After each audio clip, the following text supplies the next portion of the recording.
Boa tarde a todos. Por haver quórum regimental, a gente dá início à reunião de Comissão de Educação, Ciência, Comunicação, Cultura, Desporto, Saúde Pública e Assistência Social. Senhores vereadores aqui, vereador Zeca, se me permitir, dispensa da leitura da ata. Nós já recebemos isso por e-mail, né, se pudermos dispensar a leitura da ata. E, para ser bem objetivo, quero agradecer aqui o líder do governo, o vereador Alexandre Caminha, que está aqui conosco, agradecer a secretária Patrícia Matias, me perdoe. É muito Alexandre, é que eu... não, mas enfim, desculpa, perdão. Aqui a secretária Patrícia Líderes, o vereador Zeca Bombeiro, aqui as meninas da equipe, muito obrigado, Maria Helena, Mari também, estão todas. Maria Luísa, eu estou bem hoje. Hoje eu estou bem. Né? Desculpa, não, é uma correria, nós estávamos lá no Garcia até agora, tive que vir correr para cá para poder presidir isso aqui. Então, eu gostaria de ser bem objetivo, quero agradecer aqui a secretária, e aqui eu fico feliz, porque antes mesmo de receber o convite, ela se ofereceu junto com a sua equipe para estar aqui, para dar alguns esclarecimentos, vereador Zeca Bombeiro, de algumas dúvidas pertinentes ao segundo professor. Alexandre Matias também está a par desse assunto também, e nos ajudou nessa conversa junto ao governo. São alguns questionamentos que a gente precisa realmente estreitar, até para que a gente possa... Minha preocupação maior aqui não é uma causa, não é uma pessoa, um aluno ou uma criança, e sim todas as crianças do município, até para que a gente possa, o mais rápido possível, ajudar essas famílias a terem essas informações e a gente ter o fluxo. Então, assim, o nosso tempo aqui, nós temos o líder do governo, que também é presidente da próxima comissão, se porventura houver necessidade de avançar um pouquinho, embora eu gostaria de ser bem objetivo nos nossos questionamentos, né? Então, se vocês me permitirem, eu já gostaria de iniciar as perguntas. Pode ser, senhores?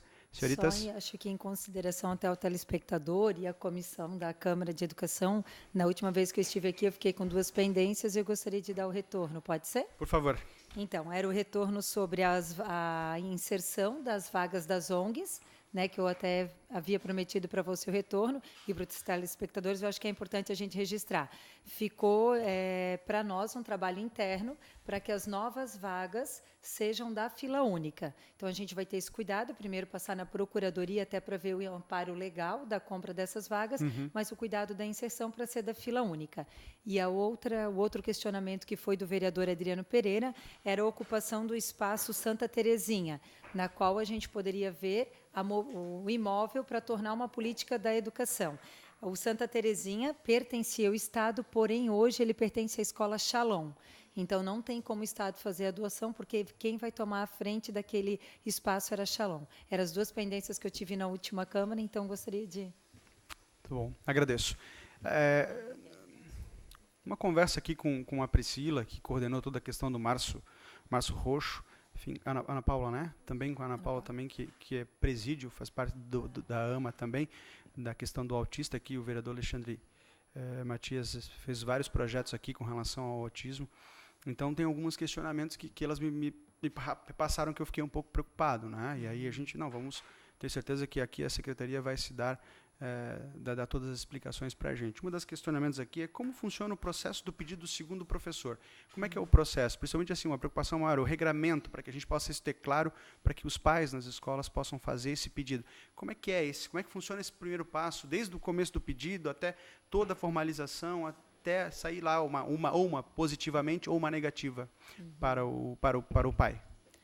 Então, antes de eu passar a palavra para a diretora de Educação Básica, né, que vai estar explorando esse assunto, eu queria também, né, informar os telespectadores da nossa preocupação de seguir sempre uma legislação. Perfeito. Não tem como Blumenau querer criar algo diferente ou, como a gente sempre diz, querer inventar a roda. A preocupação sempre é a gente estar seguindo a legislação.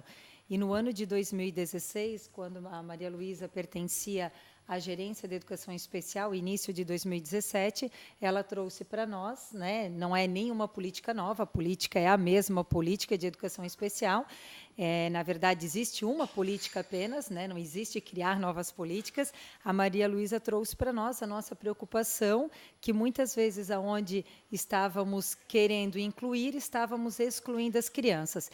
E desde lá, em 2017, a Maria Luísa, junto com a equipe dela, fez um estudo no SEMEA, com toda a equipe, a preocupação de legalizar e tornar a inclusão algo de uma seriedade dentro do município de Blumenau.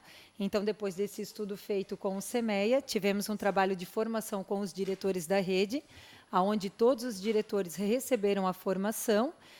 Precisamos ser bem sinceras e transparentes, que a gente percebe ainda a fragilidade de alguns gestores, daí é a nossa tarefa de casa, enquanto Secretaria de Educação, trazer esses diretores que ainda estão com as dúvidas, porque eles teriam que ser os primeiros a estar esclarecendo ao pai, aos professores.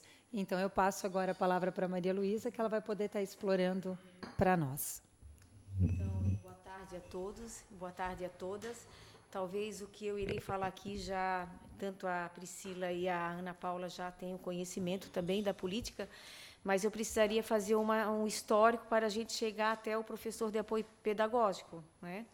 Então, em 2016, como comentou a secretária, na verdade, a política ela não é uma política nova, né, de atendimento a essas crianças, mas o que nós, né, no momento em que eu assumi a gerência, eu percebi algumas fragilidades legais, né? Então, uma delas é o seguinte, que o SEMEA, sendo um apoio da Secretaria Municipal de Educação, atuando no âmbito educacional, ele estava atuando num campo clínico e educacional, né?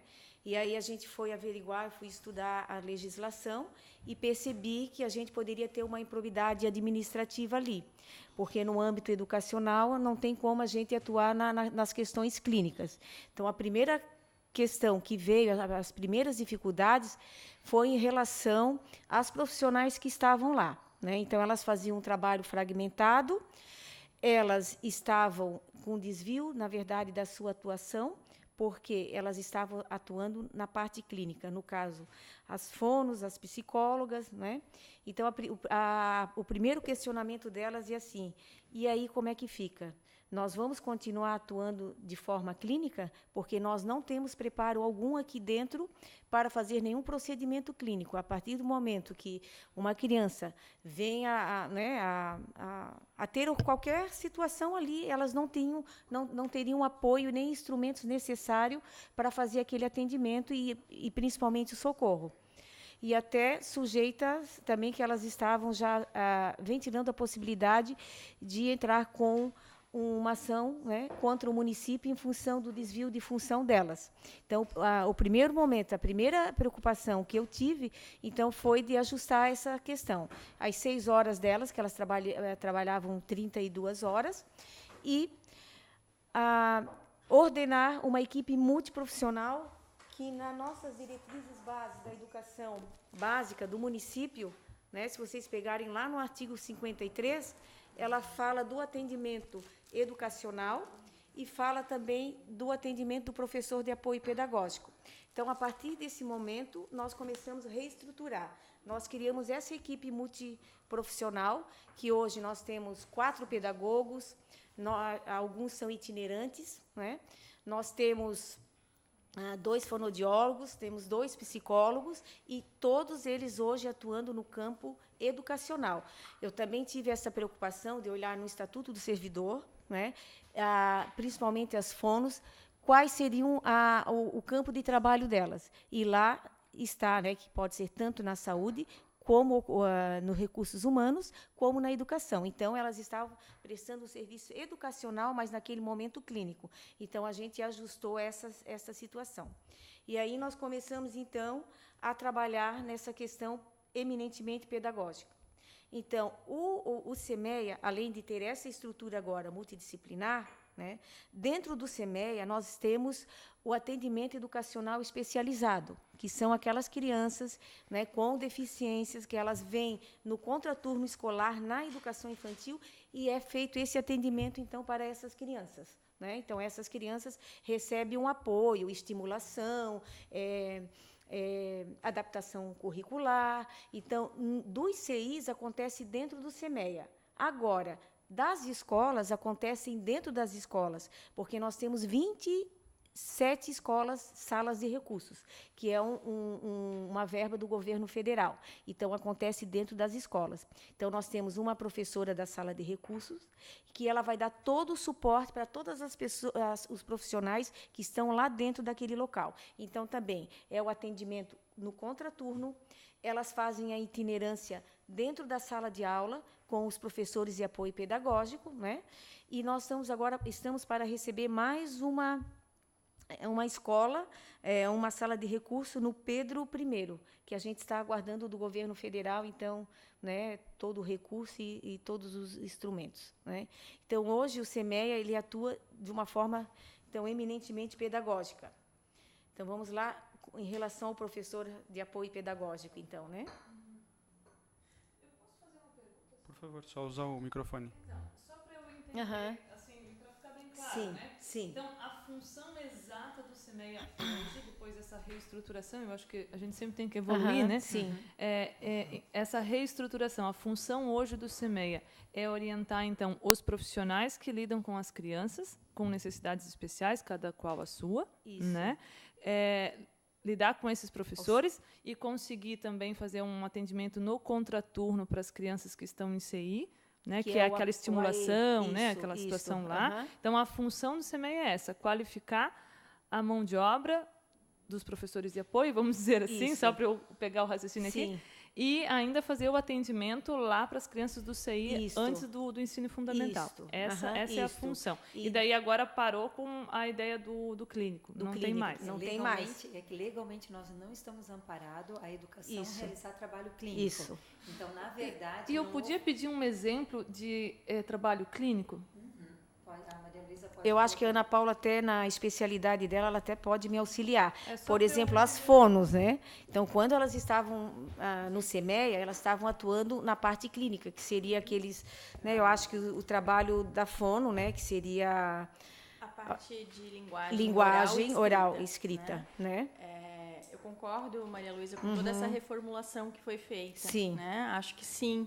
Os profissionais estavam, sim, fazendo um trabalho que não era né, para que eles tinham sido contratados. E a questão hoje está muito mais voltada à orientação e das assessoria, escolas. Né, e assessoria. E talvez seja isso que você vai falar agora, dos professores auxiliares, que, na verdade, é isso que a gente está sentindo falta nos últimos meses. É de orientação a esses professores. E o que a gente percebeu é que essa equipe que foi treinada no SEMEA, ela está lá dentro da escola fazendo uma avaliação. E a avaliação é clínica, não é educacional. Talvez seja isso que a Priscila queria chegar. Essa equipe de psicólogo, fonoaudiólogo, né, a educadora, a pedagoga, elas são psicopedagogas, né, isso na maioria dos casos, elas estão fazendo uma avaliação das crianças nas escolas para autorizar ou não a contratação de professor auxiliar. E esta avaliação seria clínica. Quem faz essa avaliação é a área da saúde, é o neuropediatra, é o fonoaudiólogo, é o psicólogo clínico. Né? Então, assim, de repente, para entender essa questão. Na verdade, não. O que acontece aqui? As psicólogas, elas ainda têm o trabalho de realizar o VISC. O VISC é um teste que se faz com as crianças que a gente precisa detectar se elas são ou não deficientes. Não é? Então, elas realizam o VISC. Só a partir dos 7 anos o VISC é autorizado, né? Isso. E, além do VISC, elas fazem todo o acompanhamento com a família, né, com a criança. Não é? E aí eu preciso saber qual é a escola que elas estão atuando na parte clínica, porque o que acontece com a política do município? O cuidador, ele está amparado na política nacional. Né?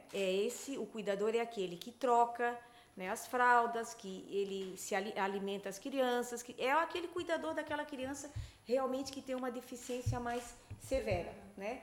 O que Blumenau, ela a partir de 2004, o que ela atuou? Ela tem um plus a mais. Nós aqui foi optado para não ter o cuidador, para ter o professor de apoio pedagógico, que é esse profissional que ele é contratado. Quando ele é contratado para atuar na parte pedagógica, atuar com essas crianças, na orientação do currículo, né, com aquele professor em sala de aula, ajuda das tarefas, na organização dos trabalhos e a inclusão daquela criança dentro da sala de aula. né? Então, quando as fonos elas vão para as escolas, elas estão dando assessoria. Por exemplo, uma criança que elas vão observar numa sala de aula uma criança que está com problema de audição. Às vezes, aquela criança ela está sentada no fundo da sala. O que elas fazem? Elas orientam o professor, orientam a escola de trazer aquela criança, de sentar mais próximo do professor. Então, são essas orientações básicas que realmente é dado, tá? Ou a assessoria, a professora da sala de recursos, o que tipo de material elas têm que trabalhar. A terapeuta... Não, Sim. só para É aqui. o tempo, né? Também é o tempo, assim, de forma mais objetiva, Tá. porque senão vocês vão acabar, não vão Então. acabar passando da sessão. E até quero agradecer a presença do Dr. Marcelo Lanzarini, do vereador Bruno Cunha, isso mostra a Sim. importância desse assunto aqui para nós, mas principalmente ali, para ser mais objetivo, é na questão... Da professora de apoio? Nessa questão do profissional de apoio, como não tem a questão clínica, quem é que diz ali no SEMEC quem pode, quem não pode ter? Tá. Acho que vamos ser bem focar esse... Isso. Quem é, a ideia principal é essa. Assim, Isso. eu acho fantástico isso, acho que a gente Isso. pode até tomar um café Tá. depois, outra hora, Aham. para reunir isso tudo, Isso. mas o ponto principal que toca nesse assunto é quem dentro do SEMEC diz quem pode, quem não pode, Isso. como é que é, para dar Isso. respaldo para vocês também e para dar Isso. respaldo para os pais. Tá. E principalmente, a partir do momento que for dada a negativa para os pais, que eu acho que tem que ser dada a negativa para os pais, embasado em cima de quem? Ou então, vamos ser sinceros aqui, eu não meço palavras, né? A gente sabe que tem aqui, o Dr. Marcelo Lanzarini sabe disso também, mas nós temos alguns profissionais que acabam dando a esmo, Tá. assim, algumas, Isso. e vocês já fizeram isso exatamente Isso. para dar uma segurada, Isso. porque o menino era um pouquinho levado da breca, não, Isso. vamos lá que ele está com um problema, é isso Isso. aqui, e a gente sabe Então, que... exatamente. Então, o que a gente percebeu, tá? Que a deficiência, ela existe e ela não vai deixar de existir, né? Mas a autonomia da criança, né? Toda essa autonomia que ela vai ter dentro da escola e futuramente, isso é a parte que a escola tem que dar. E, para isso, é o objetivo desse professor. Sim. Então, a professora de apoio nem sempre está vinculado ao laudo médico, tá? Porque tem casos, né, e que o próprio doutor Gligel colocou, que ele disse, olha, eu não sei mais o que eu faço. Os pais vêm aqui, choram e querem um laudo. E, às vezes, a criança não é deficiente, às vezes ela é hiperativa, que não é tratada como deficiência, né? Ensinagem, Sim. distúrbios. Então, essa equipe multidisciplinar, mesmo com um laudo, né, do médico, ela faz essa avaliação para ver, porque às vezes é uma psicopedagoga que ela precisa e nem sempre é um professor de apoio pedagógico. Mas o que a gente percebe é que, né, muitos, não estou dizendo que são todos os pais, mas muitos pais querem um professor de apoio pedagógico, né, que não é o caso aqui dos autistas, mas para eximir uma responsabilidade que é do professor de sala de aula, né, porque às vezes a hiperatividade, dificuldades de aprendizagem não está relacionada a uma deficiência. Então, vejam bem, a nossa responsabilidade enquanto servidor público de a gente estar atribuindo uma deficiência que às vezes não é. Ou mesmo que existe um laudo médico, que ninguém aqui está questionando o laudo médico, mas, né? Mas a gente, embasado naquele laudo médico, a gente vai averiguar se realmente aquela criança precisa ou não do professor de apoio. E até gostaria de colocar os números aqui que nós temos. Período de 28 de agosto de 2017 a 19 de março de 2018. Entraram 220 processos, sendo 181 finalizados. Então, essa equipe, quando que se diz que essa equipe, né, que eu já ouvi, que ela não faz o trabalho dela e que ela não está indo na sala de aula, por todas as dificuldades que o serviço público tem, nós conseguimos, de 220 processos, fechar, né, porque existe um parecer, 181 processos, né? Agora, de 1º de fevereiro a 19 de março, entraram mais 83 processos, sendo 3 finalizados. E nós temos ainda 14 desses 83 que são os testes com as psicólogas, né? Acho que então, é na importante, verdade... Maria Luísa, fazer só um resgate, o porquê que até essa mobilização dos pais e essa preocupação, até pela cultura.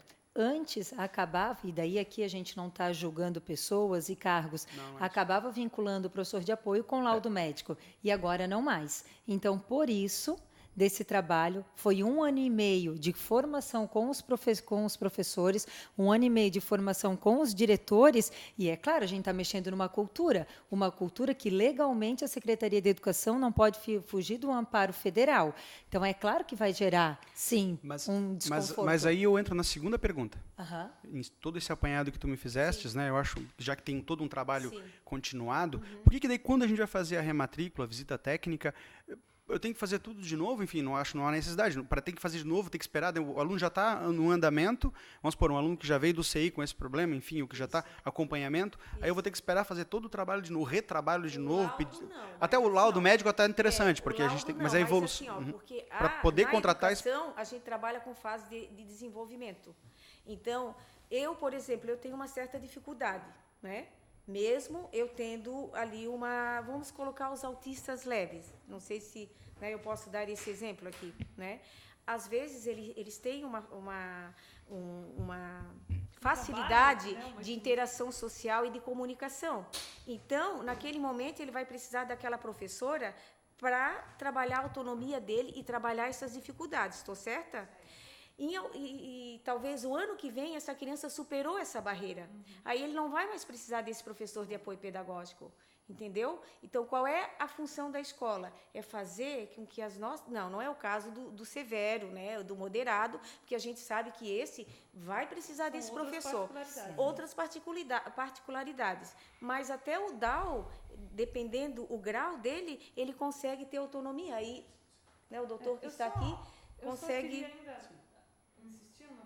Por exemplo, assim, eu vou exemplificar aqui.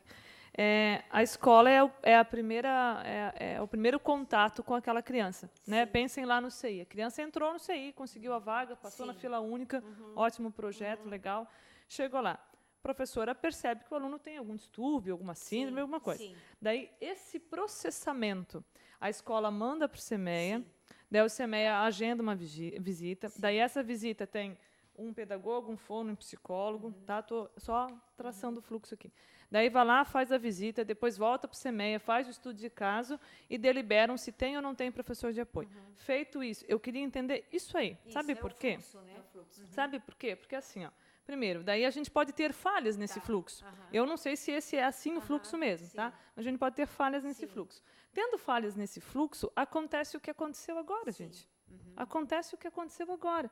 Então, assim, eu sei, como o vereador bem colocou, que nós temos situações em que laudos são dados sem fazer um diagnóstico adequado, sem um profissional adequado, entende? Então, assim, a Ana colocou, neuropediatra. É o cara para fazer o diagnóstico, é o especialista que se estudou, qualificou para isso.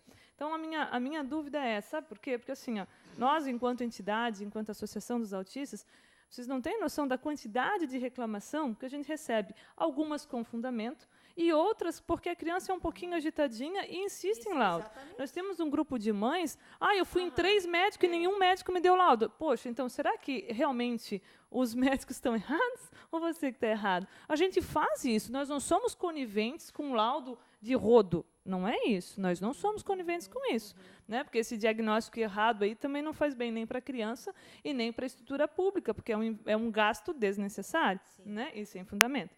Só que, assim, nós temos recebido o quê? Reclamações de autista moderado, de autista severo, que no ano anterior, tipo 2017, ano passado, tinha professor de apoio, deu ali uma coisinha no começo, tal, que sempre tem, né? Ajuste, começa o ano, sempre, né? Nem sempre tudo é tão redondo, certo? E daí, de repente, esse ano, eu não sei exatamente o que aconteceu, sabe, Maria Luísa? Acertei seu nome agora. Não sei exatamente o que aconteceu, mas desandou de uma forma em que a gente não conseguiu contornar, porque, assim, nós tivemos conversas nos anos anteriores e algumas situações nós contornamos, sabe? Mas esse ano ficou insustentável, a ponto de a gente ter que vir tentar conversar de uma forma um pouco mais diferente, porque eu, sinceramente, eu não vivo o mundo do autismo. A minha filha tem outra necessidade. Sim. Mas eu tenho recebido tanta reclamação que eu fiquei pensando, algo de errado não está certo, sabe? Aí eu gostaria depois que você até me repassasse quem são as crianças, porque a gente também precisa ver e cobrar, né? Mas como eu estou lhe falando, de 220, se 181 foram finalizados, eu não sei se daí eu teria que ver aqui a especificidade de cada um. Quem são essas crianças e o porquê que não foi concedido, tá? Ou a morosidade. E aí eu preciso saber a parte, porque às Doutor, tive no processo... Eu gostaria... Doutor Marcelo. Boa tarde a Boa todos. tarde. Gostaria de dar a minha contribuição, até porque tive a oportunidade também de participar desse processo de discussão lá ainda em 2009, né, quando eu tive a oportunidade de estar como secretário de saúde, e aí, como são demandas comuns, e nós também precisamos nos articular naquele momento, né? E uma grande dificuldade que continua ainda bastante presente é justamente a falta de profissional qualificado. Nós não temos neuropediatras, né, nem número significativo na cidade, até mesmo por um acompanhamento particular, que dirá normalmente esses alunos que acabam entrando dentro da dinâmica do sistema único. Então, nós tínhamos também a doutora Lenise, que era neurologista, ainda, né, da rede, e na época nós fizemos uma parceria, justamente porque naquele momento nós tivemos o boom assim, da hiperatividade, era todo mundo tomando medicamento, né? Nós tínhamos um número extremamente preocupante de crianças utilizando Ritalina. E aí surgiu a necessidade realmente da reavaliação e de criar um grupo para se trabalhar de forma conjunta. O que eu vejo, né, pelos relatos aqui é que nós evoluímos bastante nesse sentido. Importante toda a qualificação e a capacitação que se deu. Sem dúvida nenhuma, nós temos que levar em consideração o laudo médico, mas, mais do que isso, eu entendo que essa equipe multidisciplinar hoje tem, sim, condições de fazer a avaliação, porque é ela que vai estar no dia a dia acompanhando essa criança, né? O médico vai fazer uma avaliação pontual no dia que essa criança passar pela consulta no seu consultório. E aí, nesse ponto, eu quero fazer uma colocação que eu acho que é importante, né? Como o próprio professor Gilson colocou anteriormente, questionou, e, na realidade, pelos números, pelos dados e pela estrutura que se criou com essa equipe multiprofissional, eu vejo que ela tem condições, sim, no fechamento, inclusive, de dizer, não, essa criança necessita, e aí realmente não há porquê de um ano letivo para o outro essa criança ter que iniciar todo o processo outra vez. E isso eu acho que nós precisamos realmente encaminhar, que seria extremamente importante, porque eu vejo que essa equipe hoje tem condições, inclusive de dar alta efetivamente para essa criança, né, e dizer, olha, ela realmente não precisa mais do acompanhamento pedagógico, né, tem condições. Nós tivemos essa mudança, vereador, porque muitas crianças que não precisavam da professora de apoio, através da avaliação multi de 2017, aonde começou de novo. Esse ano foi o único ano que vai ter essa transição, os outros anos não vão ter. Por quê? Muitas crianças, segundo a equipe multi, que é específica, foi o primeiro ano que a gente está fazendo. Os outros anos não vão acontecer isso. Agora, um ano teria que acontecer. Então, a gente lançou um novo estudo da política em 2016, foi feita a formação em 2017. E essa quebra aconteceu esse ano. Nos outros anos não pode acontecer, salvo quando tiver alta. E um neuro, eu não sou médica, mas um neuro, numa consulta, ele não pode dar um laudo se precisa do professor ou não. A equipe multi, só um pouquinho, a equipe multi, ela faz várias visitas, ela vai fazer volta, aí ela vai dialogar, ela vai conversar. E o que a gente tem que entender, vereadores? Qual é a nossa política federal? Ela não traz o professor de apoio para a aprendizagem da criança. A aprendizagem da criança fica com a professora referência. A política federal que nós temos hoje é um cuidador. Então, muitas vezes, assim, a gente tem que ter um cuidado muito grande. Que bom que Blumenau tem uma política de professor formado, que ele faz o trabalho para além do cuidador, que seria a troca, empurrar uma cadeira, porque hoje pode pegar uma, como é que vai pegar de uma assistente social para fazer. E nós temos professor, e a gente sempre diz, o professor não é da criança X, o professor é da turma. Muitas vezes a gente vai numa visita, está lá a criança só com o professor, e cadê essa interação da criança? Ela tem que criar essa autonomia também. Mas os próximos anos não devem de acontecer isso. Porque esse ano teve essa mudança, tá? Perfeito, eu acho que é isso mesmo, né? Só para concluir também, eu acho que o encaminhamento é esse, que bom que é assim, gerou esse transtorno agora inicialmente, né? E nós vamos ter que ter, eventualmente, ao longo desse processo também, a reavaliação médica, exato, né? É importante, o médico ele vai ter condições de fazer essa análise, né? Principalmente, claro, naqueles casos, né, de moderado, severo, mas aquelas outras situações que às vezes tem nuances que você vai perceber só realmente no dia a dia. Isso. E aí a equipe tem que preponderar, né, o seu parecer em relação a gente sabe que a criança não pode esperar, e nem a família. E eles criam essa ansiedade, a gente entende. Só que o que eu cobro também da equipe, tem que ser só esse ano, porque os outros anos não podem mais acontecer essa morosidade. Isso é uma patologia recente, né? Não é, tem pessoas que dizem que é uma doença da moda, mas não é. Isso é errado. É simplesmente os estudos evoluíram a ponto da gente saber o que é e como se trata, tá? Então, há 15 anos atrás a gente não sabia nada de autismo, há 10 anos atrás a gente sabia muito pouco, e de 10 anos para cá os estudos vêm se aperfeiçoando e as questões científicas foram sendo... a gente foi tendo mais certeza de tudo. Há 3 anos atrás, eu e o Dr. Cligel, a gente fez uma habilitação específica para o diagnóstico de autismo, e é a única habilitação ouro no mundo, né, para diagnóstico de autismo. Tá? Então, o Dr. Cligel, que é o médico da rede, né, tem esta habilitação.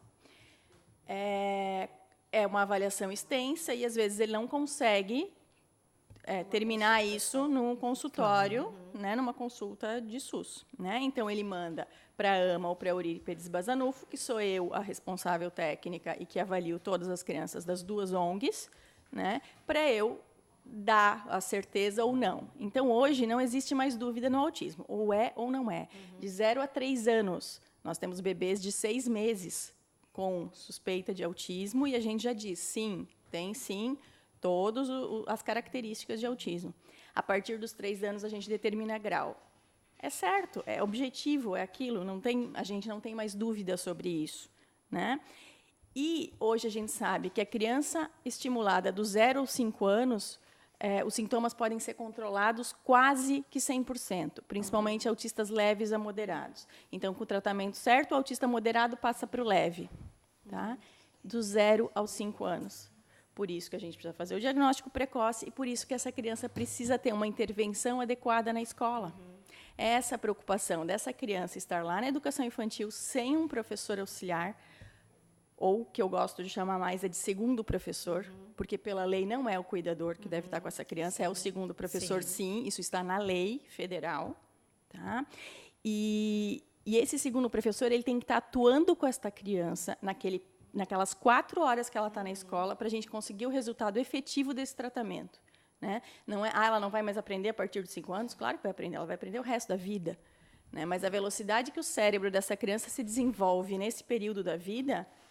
É absurdo. Então, se a gente está perdendo esse tempo, né, com mais avaliações, né, entendo o excesso de laudos, passo por isso todos os dias, tá? Mas existem, sim, na região profissionais qualificados para isso, e esses laudos têm que ser levados em conta. O que foi feito? Nenhum laudo foi levado em conta nesse momento. Isso me preocupa agora, eu vou dizer com experiência própria, tá? De quem esteve em sala de aula, esteve com o segundo professor.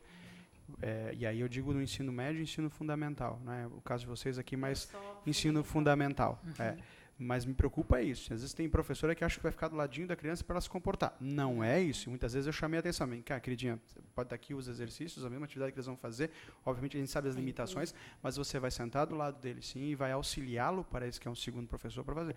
Então, como é que é feito esse cuidado? Porque, infelizmente, eu sei, é chato falar isso de um companheiro de trabalho, mas a gente sabe que tem companheiro de trabalho que, infelizmente, senta lá e fica esperando, né? E a gente tem que fazer esse cuidado, né? E, lógico, às vezes até o próprio professor lá, ele fala, comenta, mas ele não tem coragem de denunciar um próprio colega, né? De que forma que é feita essa capacitação, ou às vezes ele vai lá, passa na chamada pública, ou não tem a mínima noção do que está fazendo, mas ele acha que vai ser maravilha ser segundo professor, porque é uma delícia, não dou aula, não faço nada, fico sentado do lado do menino cuidando, da menina cuidando, e não é esse o objetivo do segundo professor. Isto é que incomodou um pouco as escolas. Tá, vereador? Isso que incomodou um pouco as escolas, porque eles tinham um profissional lá que, às vezes, nem sala de aula estava atendendo o telefone na secretaria, estava andando para lá e para cá, sem um planejamento, tá? E sem uma cobrança. Isso. Como eu te falei, em causa própria. Então, o que houve, o corte, não foi nem por economia, não foi nada. Não. Nós, realmente, esses profissionais que estavam lá ociosos, não haveria necessidade de estar, porque aí nós estamos tirando o direito daquele que precisa. Exatamente. É ou não é verdade? Né? E hoje uma das nossas preocupações é temos deficiência que não deveria de ter a troca do professor de apoio. E hoje o Ministério Público não nos permite. O Ministério Público quer o processo seletivo, e daí a gente quer mostrar para a juíza, quer mostrar para a promotora que todo aquele trabalho que o professor de apoio evolução, fez, exatamente. ele volta É um para o crime. zero. É um crime. crime. Só que legalmente, hoje nós não estamos amparados. Então, é um trabalho, nós já temos marcado com o judiciário, porque a gente precisa, não é querer apadrinhar, é olhar a deficiência da criança, ver a evolução dela e ter a permanência. Até porque tem um histórico para comprovar, Claro. né? Você não pode ser padrinho de alguém que não tem um histórico. Um outro detalhe, vereador. Eu até me emociono de falar, porque assim, ó, em nenhum momento eu perdi o meu sono. Quando eu trouxe essa política para a secretária, ela disse: Maria Luísa, eu te dou toda a autonomia. Eu não perdi o meu sono, porque eu realmente sabia o que eu estava fazendo. Porque assim, ó, nós estamos atuando dentro da legalidade. O que nós temos que fazer é o que a Priscila e a Ana Paula colocou. Tem algumas fragilidades que nós vamos ter que ajustar. Como diz, na carruagem, as melancias vão se ajustando, né? Então, é isso que a gente tem que fazer. Mas eu também queria colocar que tem muitos profissionais na área médica que também atribuem, às vezes, uma deficiência para uma criança que, na verdade, não existe, né? Isso a gente também tem que entender. E aí nós temos essa dificuldade. Como é que nós vamos trabalhar com isso? Então, a gente tem várias dificuldades. E também colocando o seguinte, que, em alguns casos, a gente consegue compartilhar a criança, não é ali o teu caso, tá? Mas tem alguns casos que a gente consegue compartilhar o professor, porque a gente também percebe que, numa sala de aula, com 25 crianças, às vezes 4, 5 professores, não dá. Então, dependendo da deficiência, a gente consegue, né? O caso, a gente consegue compartilhar. Como a Ana bem colocou, se essa criança receber o estímulo no tempo certo, se ela conseguisse fazer um bom trabalho, ela consegue sair do moderado para o leve, do severo, sabe? Isso. Então, Sim. há essa possibilidade. Isso. Só que, assim, a nossa preocupação enquanto entidade é assim, ó, o que nós gostaríamos? Tá certo? As mudanças precisam acontecer. Às vezes acontecem para melhorar, e às vezes nessa melhora dá essa mexida na base, né? Mudança cultural é assim mesmo. Só que o que nós gostaríamos enquanto entidade, não enquanto Priscila ou enquanto Ana, enquanto AMA mesmo, Associação dos Amigos do Autista, é assim, poxa, nós estamos aí, né? Nós temos profissionais qualificados, chama a gente para conversar, no sentido de que, olha, vamos fazer um boom na cidade, a gente quer arrumar umas coisas aí com relação à educação, então, assim, talvez vai existir um número maior de reclamações, sabe? Nesse sentido. E outra história, assim, no mundo tecnológico que a gente está hoje, por que esse processamento, eu volto a insistir, desculpem, vereadores, se eu estou sendo repetitiva, mas se a gente tem a ideia da fila única, olha que coisa boa, acabou com o jeitinho de creche, acabou com essa história. E estava mais do que na hora, sabe? Parou com esse negócio de ser padrinho de alguém. Então, assim, lá no CEMEA, vamos fazer um fluxograma para fazer o negócio? A escola faz? E se a escola for negligente? Olha, eu acho que meu filho tem algum problema. Vai uma criança carente que não tem um acompanhamento médico de todo mês, de pediatra. Daí começa a tirar nota baixa na escola e o pai tem acesso direto. O pai pode entrar com o pedido no CEMEA? Eu estou só perguntando, sabe? Pode entrar? Não, é só a escola. E se a escola for negligente? E se a escola tem alguém lá que só fica atendendo o telefone esperando para passar o horário? Né? A gente precisa arrumar essas falhinhas, porque o que acontece? Se eu pego um pai que quer, não tá delegando a educação é um dever do Estado e da família. Né? Então, se o pai está preocupado com a educação do filho e quer, já que o CEMEA existe, um amparo do CEMEA, eu vou ficar só pendurado na escola? Não, a escola está meio que fazendo corpo mole ou não está fazendo o papel dela. Vamos acessar direto o CEMEA. Sabe, eu queria que isso fosse... eu sei que parece meio metódico, né? Eu sou uma pessoa meio metódica, mas, assim, então vamos sistematizar, mas sabe? Tem um protocolo, uma reclamação que os pais me fizeram, sabe? E me fizeram com bastante, sabe, quantidade. Priscila, a gente não tem uma negativa, sabe? Uma negativa assim, olha... Por escrito. Seu filho não recebeu o professor de apoio. Tem. Só um pouquinho. Não recebeu o professor de apoio. Daí, assim, não recebeu, por que não recebeu, em que condições, e daí, sabe o que deixa a gente meio assim, e talvez o Lanzarin até, ele colocou na fala dele, é o quê? Pensem, olha a cabeça de uma família, tá? Eu fui num médico, por vezes eu paguei uma consulta com um cara que era especialista, e o cara falou que meu filho é autista severo, tá? O médico falou isso. Daí vem a equipe do CEMEA, faz a avaliação, equipe qualificada, pedagogo, fono, psicólogo, beleza, né? E que nem a gente colocou antes, se receber qualificação continuada, tanto a equipe multi como os professores de apoio, isso a gente vai conseguir ter um trabalho bom, tá? E daí pensa essa família que tem um laudo e daí o CEMEA fala que não, esse laudo aí não, porque a tua filha não vai mais precisar. Daí, sabe? Pensa mas, Priscila, na família. é mexer em cultura. Mexer em cultura hoje. Quem é que vai ter mais valia? O médico ou o professor? É o médico. É a cultura do blumenauense, é a cultura do nosso país. Que o professor, então, né? agora, acredita até no professor, mas o médico, eu paguei uma consulta, então cabe à escola. E daí eu vou dizer hoje, as escolas municipais, nós temos nas escolas municipais o diretor, o adjunto, o coordenador pedagógico, cada escola tem um psicopedagogo, como a Maria Luísa colocou, muitas vezes é ensinagem, o professor não quer dar conta, e daí eu não estou aqui generalizando, por favor, nós temos ótimos professores, aí cada escola tem um psicopedagogo. A escola que não tem a sala multi, aquela sala multi de AE, ela vai ter que dar conta da redondeza. Então, hoje a equipe tem, e se a equipe não está dando conta de fazer, cabe nós, Secretaria de Educação, avaliar isso que você coloca. Porque se a gente pegar hoje qual é a estrutura da escola estadual e da municipal, mas não adianta ter estrutura se não acontecer. Não é verdade? Mas, Patrícia, sabe qual é a minha preocupação? Assim, pensem, eu não consigo conceber, desculpem talvez a minha ignorância, mas pensem, de novo, é que nós temos reclamações, nós temos essa reclamação de autista moderado, que ano passado tinha e esse ano não tem. E assim, a história da avaliação pedagógica, não avaliação médica, avaliação pedagógica. Se ele sair desse acompanhamento pedagógico, desse segundo professor, gente, o retrocesso é certeiro. A ideia de trocar professor já dá ou pelo menos uma estagnada, né? Ou um retrocesso pequeno. Agora, tirar totalmente é retrocesso na certa. Aí o que eu estou lhe falando? Nesses casos, a gente teria que saber quais são, para a gente sentar com a equipe e a gente ver o que realmente Por que não recebeu? Porque se ele era severo ano passado... Aqui, então a gente Vereador Bruno, o senhor gostaria de se manifestar?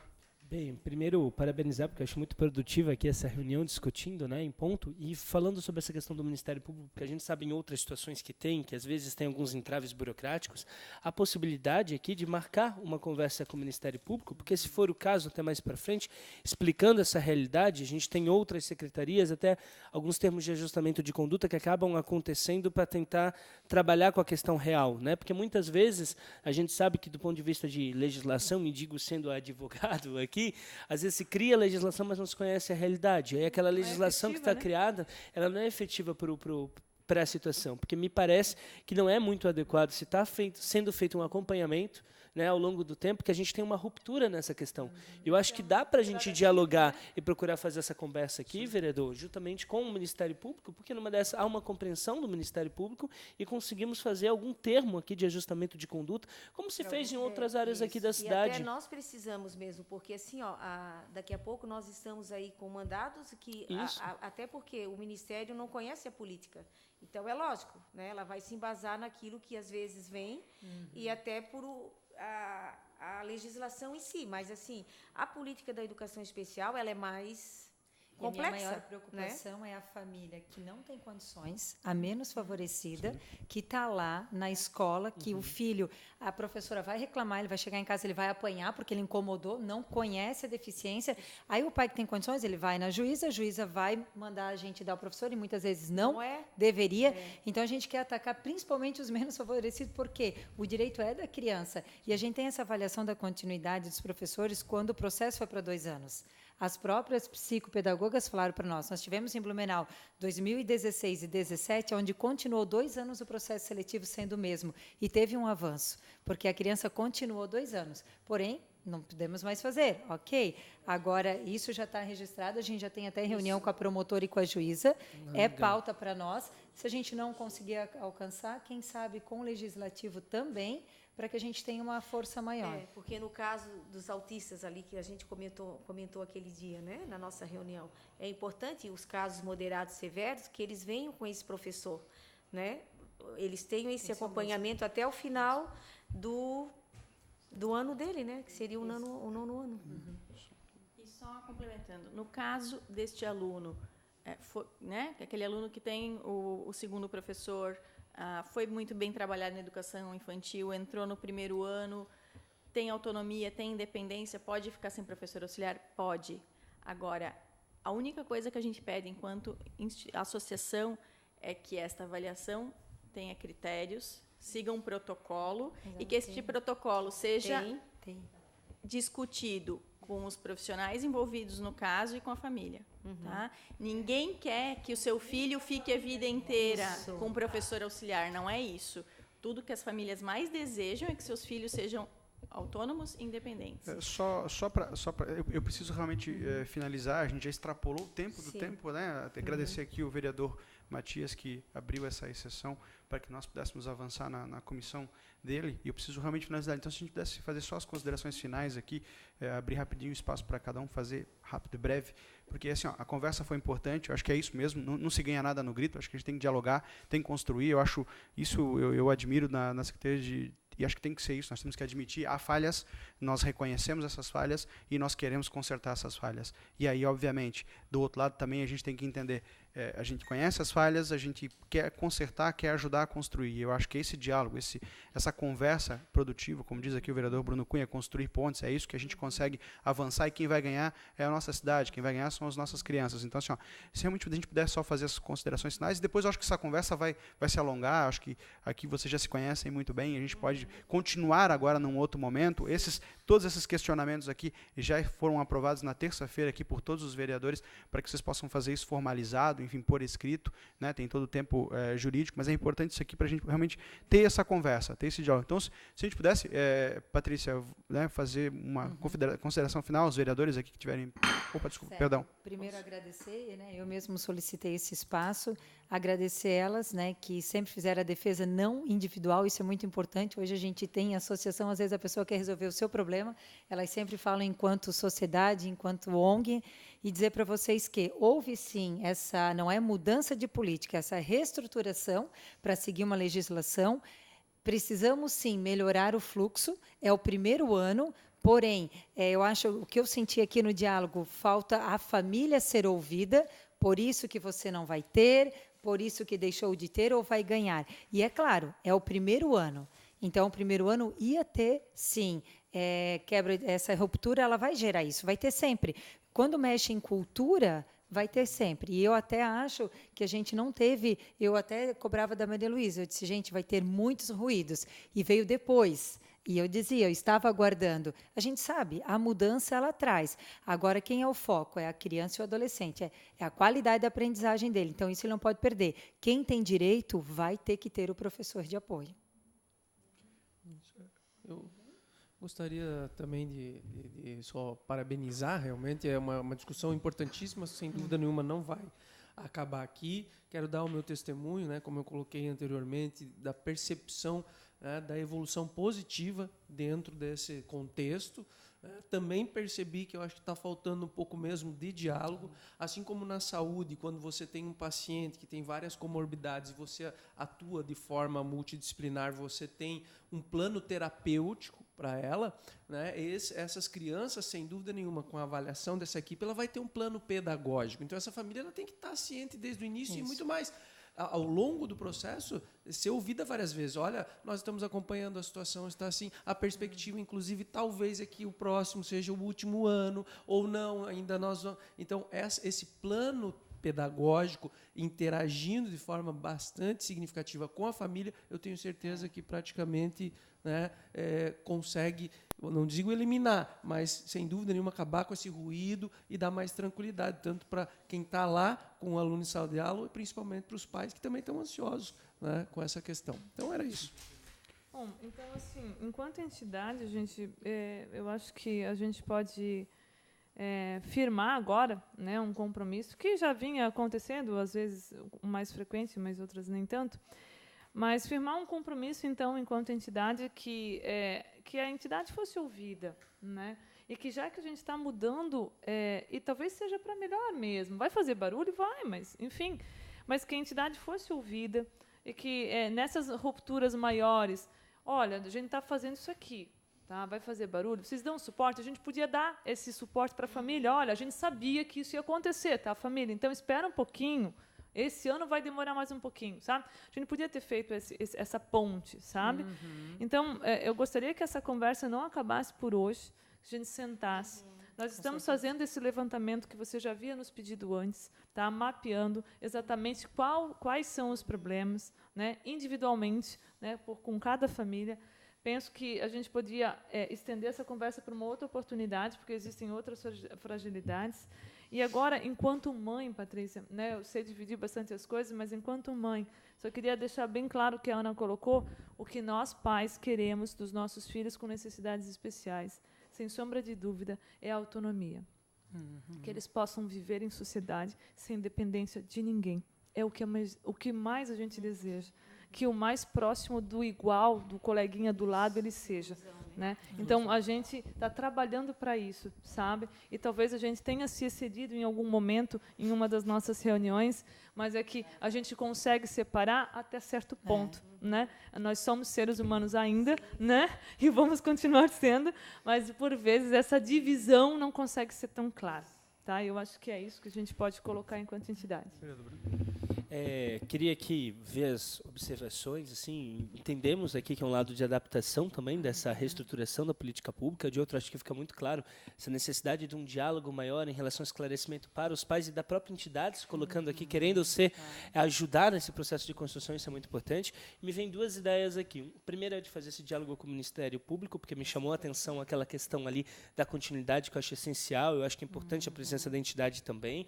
E um segundo, vereador, parabenizar, inclusive, por essa reunião muito produtiva aqui nessa comissão, mas acho que seria interessante, já que há uma mudança, e essa mudança, a gente sabe que quando há um processo de mudança, muitas vezes as coisas, as informações chegam de outra forma lá fora.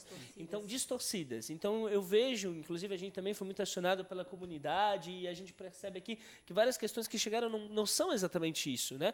Mas muitas vezes pela falta de conhecimento, até maldade de alguns que também acontece.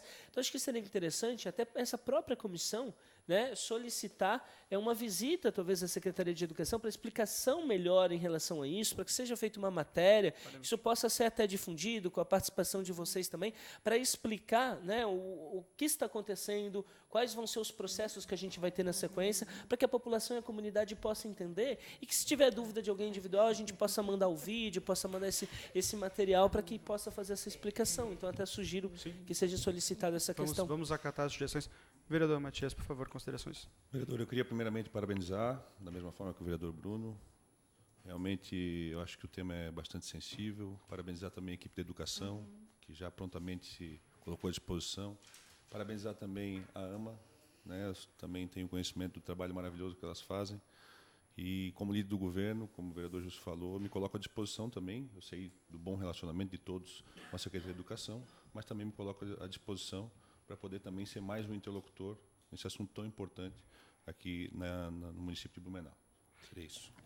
Bom, senhores, quero agradecer a todos a presença aqui dos vereadores, vereador Ito, vereador Marcelo Lanzarin, vereador Matias, vereador Bruno, vereador Zé, que estava aqui. Olha só quantos vereadores estavam aqui. Isso demonstra que realmente esse assunto é extremamente importante para a nossa cidade. Quero realmente agradecer à secretaria e toda a sua equipe, né, Patrícia, por ter se disponibilizado a vir aqui e discutir, né, conversar e debater, esclarecer e avançar nessas conversas, né. Vocês aqui também, Priscila, Ana, da AMA, que realmente se dispuseram a estar aqui, se dispuseram também a ajudar. Eu acho que esse diálogo ele inicia aqui. E eu acho que nós vamos agora, nós temos esse um ano inteiro para fazer uma construção de uma política pública nesse sentido que possa colaborar. Então, quero dar parabéns aos envolvidos, realmente, por poder vir aqui e dialogar, conversar. Né? Isso que importa para a nossa sociedade é esse diálogo, é manter abertas as portas para a gente poder conversar. Então, realmente, parabéns. Então, dou por encerrado a reunião da Comissão de Educação, Ciência, Cultura, Desporto, Saúde Pública e Assistência Social. Obrigado a todos.